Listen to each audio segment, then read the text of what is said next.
Bonjour, quelle est la tête d'un électron dans un métal? Vous allez voir, la réponse est très élégante.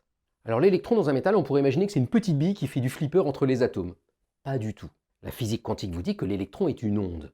Et la question c'est, ok, quelle est la tête de cette onde dans le métal? Eh bien, c'est Félix Bloch, un merveilleux physicien des années 30, qui va trouver la réponse. Il se rend compte qu'un métal, c'est pas n'importe quoi. C'est des atomes, mais qui sont régulièrement rangés les uns à côté des autres. On dit que c'est une structure périodique qui se répète. Eh bien, Bloch démontre que dans ces cas-là, l'électron, il n'a pas le choix, il est obligé d'adopter un profil comme les atomes.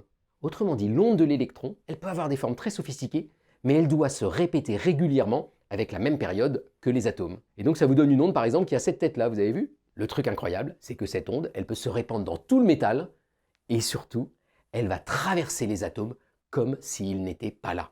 Et c'est seulement quand un atome ne sera pas rangé là où il doit être que ça va embêter l'onde. Et alors pour l'anecdote, le même Félix Bloch, à la sortie de la Seconde Guerre mondiale, va inventer la résonance magnétique nucléaire. Il aura un prix Nobel pour ça, et ça va donner après l'IRM dans les hôpitaux. Bonne journée!